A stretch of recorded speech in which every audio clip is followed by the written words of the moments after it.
let it bang, bang.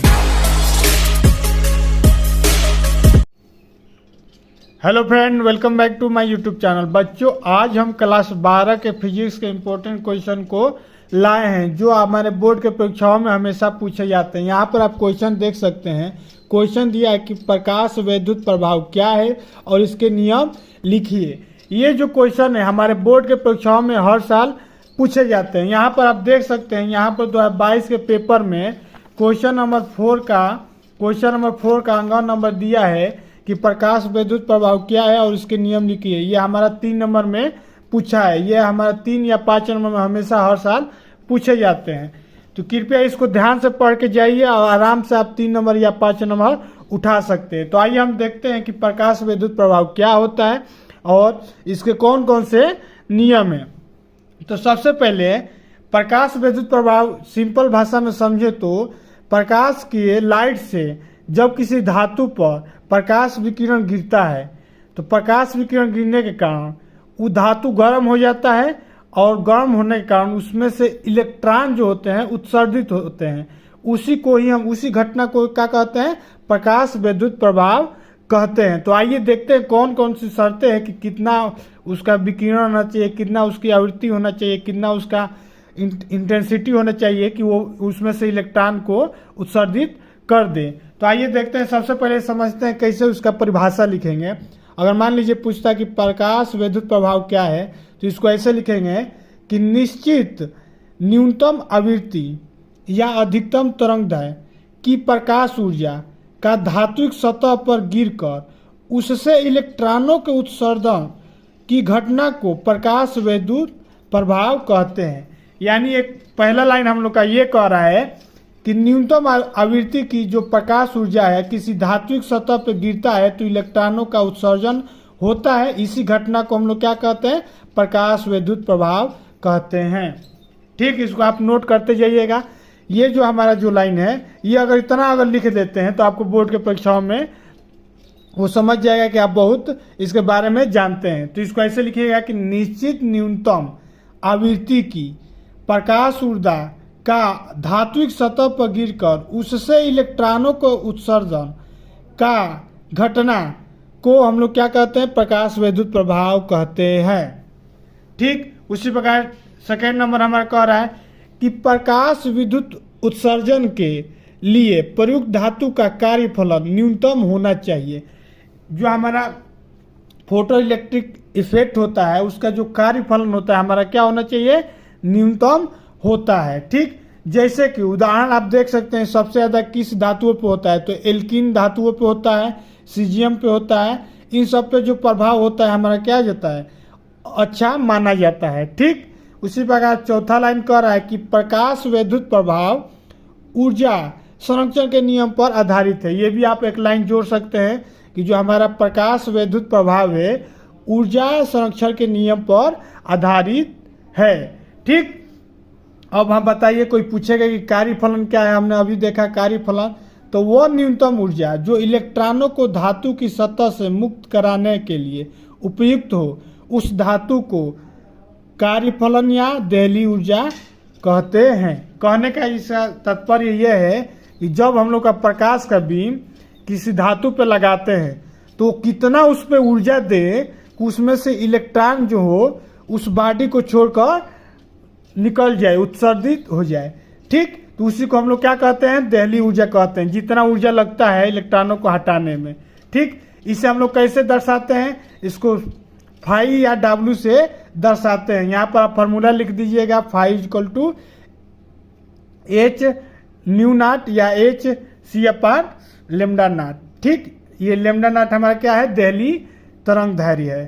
ठीक, ये formula आप लिख दीजिएगा, इसको याद कर लीजिएगा। ठीक, आइए देखते हैं इसके नियम कौन कौन से होते हैं। सबसे पहले आप चित्र बनाना चाहेंगे तो चित्र ऐसे बना लीजिएगा कि एक धातु ले लीजिए। मान लीजिए हमारा धातु है और ये प्रकाश की क्या है? किरणें हैं। प्रकाश की जब किरणें इस धातु पर लगातार गिरेंगी, ठीक, तो ये डिपेंड करता है कि इसकी आवृत्ति कितनी है, ना कि इसकी इंटेंसिटी।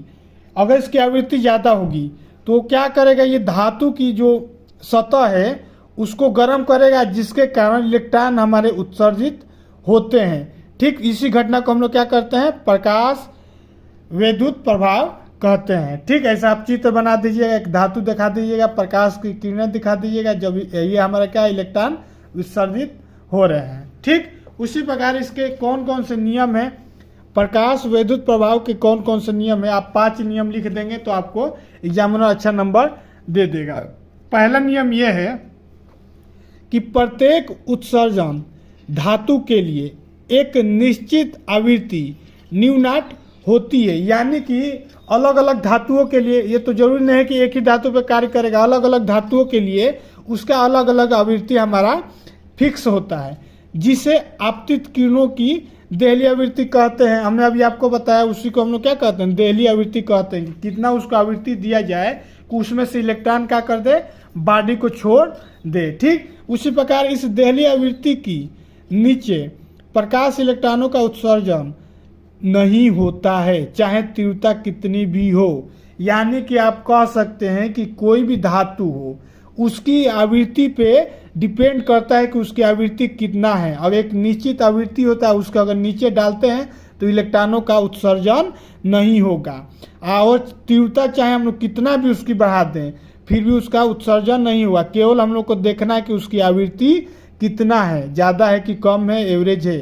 ठीक, उसी प्रकार सेकेंड पॉइंट आप लिख सकते हैं कि प्रकाश के धातुओं के पृष्ठ पर गिरते ही इलेक्ट्रॉन उत्सर्जित होने लगते हैं। इसका कहने का मतलब है जो भी हम लोग धातु का प्लेट लिए होते हैं, या धातु का जो भी हमारा पृष्ठ होता है, अगर उस पर हम प्रकाश की लाइट गिराते हैं तो इलेक्ट्रॉन जो हमारा होता है क्या होता है, तुरंत उत्सर्जित हो जाता है, टाइम नहीं लगाता। यहाँ पर आप लिख सकते हैं टाइम लैग जो होता है हमारा 10⁻⁸ सेकेंड होता है, यानी बहुत कम समय में ही ये घटनाएं हो जाती है। ठीक, उसी प्रकार हमारा थर्ड नंबर पॉइंट कह रहा है कि उत्सर्जित फोटो इलेक्ट्रॉनों की गतिज ऊर्जा आपतित प्रकाश की आवृत्ति बढ़ाने पे बढ़ती है। जो हमारी इलेक्ट्रॉन जो हमारा निकलता है, जब हमारे पृष्ठ पे जब प्रकाश की लाइट आता है तो उसमें से इलेक्ट्रॉन निकलता है, तो जो इलेक्ट्रॉन की गतिज ऊर्जा होती है, ठीक, जो काइनेटिक एनर्जी होती है, वो क्या होती है, जो प्रकाश की जो आवृत्ति है बढ़ाने पर क्या होती है, बढ़ जाती है। तो इसका कहने का मतलब सिंपल फंडा ये है कि जैसे ही हम लोग प्रकाश की आवृत्ति को बढ़ाएंगे, हमारा इलेक्ट्रॉनों का काइनेटिक एनर्जी ऑटोमेटिक बढ़ जाएगा। ठीक, ये भी हमारा क्या उसके नियम पे कार्य करता है। ठीक, कोई और पॉइंट नंबर 4 दिया है। पॉइंट नंबर 4 कर रहा है कि किसी धातु फोटो इलेक्ट्रॉन के उत्सर्जन की दर आपतित प्रकाश की तीव्रता के अनुक्रमानुपाती होता है।